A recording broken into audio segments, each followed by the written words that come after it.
When you think about a blob, what do you picture? Looks like a blobby gelatinous thing. Or like that horror movie, The Blob. Okay, so today we're going to talk about the book Blob, A Love Story by Maggie Sue. I got this book because it sounded really weird and I like really weird books. I don't know if I'd call it a love story. I would call it, you can't force anybody to love you. A story about coming to that realization, like trying to figure out what you actually like in your life and what you want to do with your life and the relationships you have. So follows the character Vi. She had been in a relationship with this guy Luke, and they had broke up like 8 months ago, and she works in a hotel with this other girl Rachel is like this super cute blonde girl who everybody loves and is just your typical, like, I don't know, you picture her like the captain of the cheerleaders or whatever. All that stuff is like a girl like that. That's who she works with at the hotel, and she kind of annoys Vi. And Vi, as a character, irked me. She's got so many issues. She's selfish, she's rude, she's super like overly clingy and needy, but only when it comes to more so relationships with a significant other. It didn't really seem like that with friendships. With friendships, she just didn't seem to give an F. Like,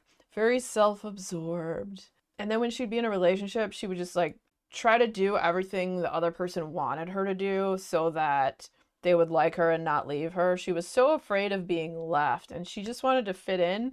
But a lot of times what she'd do is she would self-sabotage before people could dislike her.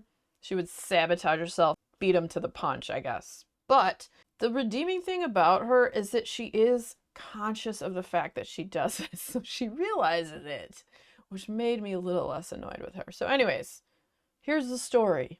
One night, Vi finds a blob outside of a bar next to a garbage can, and it has eyes, and the eyes seem sad, and she takes it home, and she finds it, like, it eats, so she feeds it cereal and stuff, Fruity Pebbles, and talks to the blob, and eventually, like, she's looking around her apartment and it's kind of dirty and gross, and she's like, I wish you could really like lend me a hand around here. And all of a sudden the blob grows like a hand, and she's like, what the F? So then at some point she realizes she can mold it into a person, so she decides she's gonna like mold it into like a boyfriend. And at first everything seems to be going well, but what ends up happening is, as the blob gets more into its own personhood, the blob named Bob, which she ends up calling it Bob, he starts to pull away and he wants to have his own life and make his own conclusions and, you know, figure out who he is, and that you can't just force someone to love you or to want to be with you. And Vi learns this the hard way, and then she at some point gets a little crazy and now she tries to keep him around.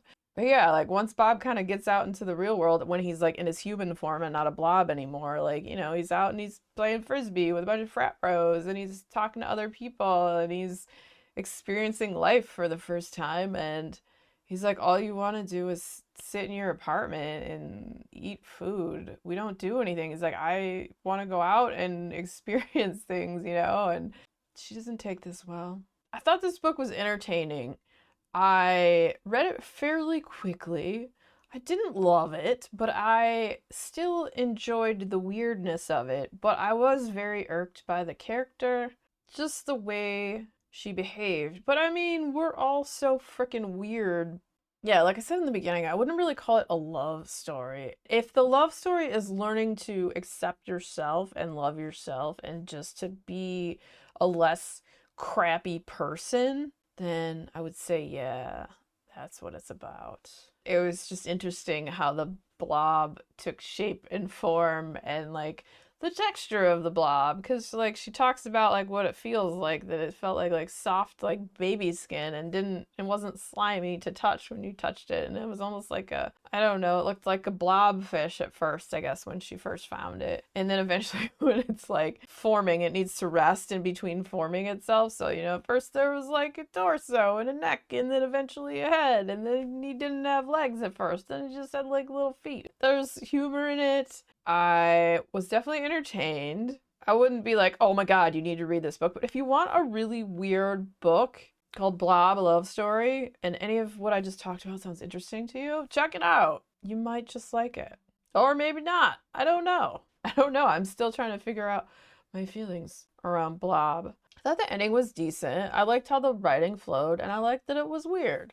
And I guess the things I didn't like the most was just like the characters really awkward and oblivious, selfish, drunk behavior.